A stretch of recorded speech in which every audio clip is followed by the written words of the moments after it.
6 अक्टूबर को भारत मुक्ति मोर्चा और बहुजन क्रांति मोर्चा के द्वारा नागपुर में आरएसएस के हेडक्वार्टर पर 1 लाख लोगों का मोर्चा लेकर जाने का ऐलान हमने पहले ही किया था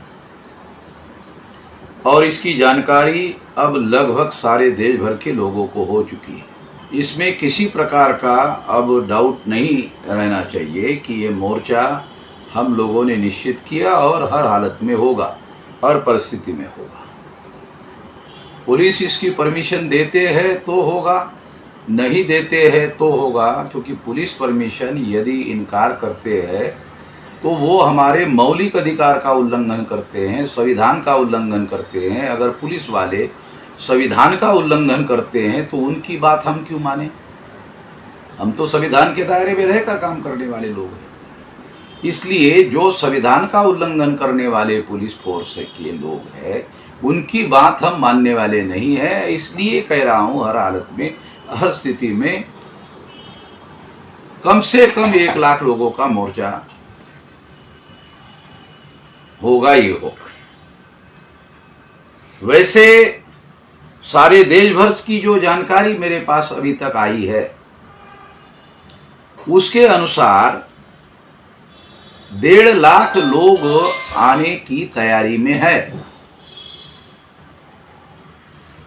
और इसकी तैयारी 31 राज्यों में, 567 जिलों में, 4000 से ज्यादा तहसीलों में, 22,000 से ज्यादा ब्लॉक में और 1.5 लाख से ज्यादा गांवों में हो रही है।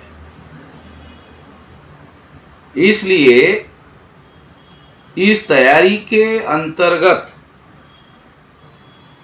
हमारे लोग सारे देश भर में इसकी तैयारी में जो मीटिंगें कर रहे हैं, मैं उनको इस बात की अपील भी करता हूं कि जहां जहां भी वो आप तैयारी के लिए मीटिंगें कर रहे हो, उन मीटिंगों के वीडियो बनाकर भी सोशल मीडिया में वायरल किया जाए ताकि देश भर में तैयारी चल रही है उसकी जानकारी तमाम देशवासियों को हो सके।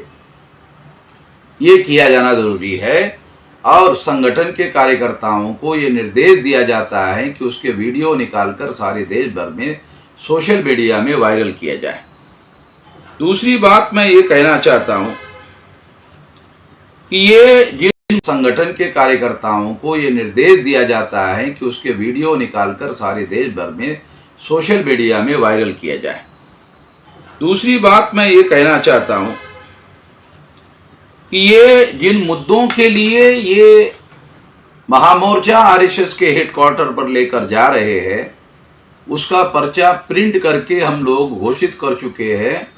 सारे देश के लोगों को ये पर्चा पहुंचाया गया है और सोशल मीडिया में इस पर्चे को आउट किया गया है, प्रिंट करके छाप दिया गया है। जिनको नहीं मिला वो सोशल मीडिया से डाउनलोड कर सकते हैं और वहां से लेकर उसका प्रचार प्रसार करने के लिए उपयोग कर सकते हैं और इस तरह से किसी प्रकार की कोई रुकावट नहीं है। उसमें लगभग 12 मुद्दे हैं। 13वां मुद्दा ये है कि वामन मेश्राम और डॉक्टर विलास खरात का फोन टेपिंग केंद्र सरकार के द्वारा किया गया जो गैर संवैधानिक है, असंवैधानिक काम किया है आरएसएस बीजेपी की डबल इंजन की सरकार ने।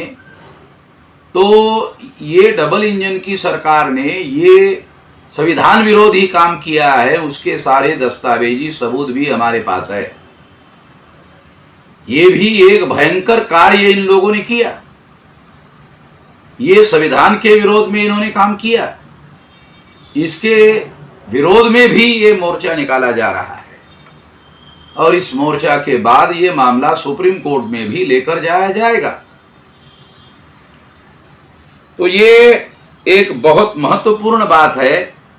इसको ध्यान में रखते हुए सारे देश भर के लोगों को इसके लिए अपने संवैधानिक अधिकारों की रक्षा करने के लिए किया जाना जरूरी है।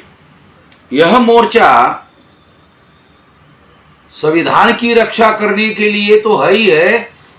संविधान की हम रक्षा क्यों करना चाहते हैं? तो रक्षा करने के लिए तो है ही है। संविधान की हम रक्षा क्यों करना चाहते हैं? तो ब्राह्मण धर्मी लोगों का जो संविधान था मनुस्मृति, उन्होंने हमारे अधिकारों को समाप्त कर दिया था।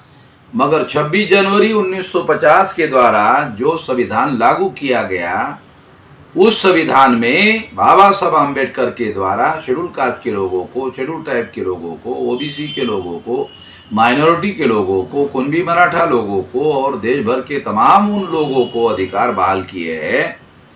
तो उन लोगों के अधिकारों की सुरक्षा करने के लिए संविधान की रक्षा करना जरूरी है, इसलिए भी ये मोर्चा निकाला जा रहा है। तमाम देश भर के SC, ST, OBC, माइनॉरिटी और कुणबी मराठा लोगों को अपील किया जाता है कि ये इस मोर्चा में पूरी ताकत के साथ सहयोग करे। वैसे जो नॉन बीजेपी पार्टियां हैं, उनको जो सोशल मीडिया में हमने ट्रेंड चलाया, उसके अनुसार 88% नॉन बीजेपी पार्टियां हमारे इस मोर्चा का समर्थन कर रहे हैं। मैं उनके लिए धन्यवाद भी देता हूं।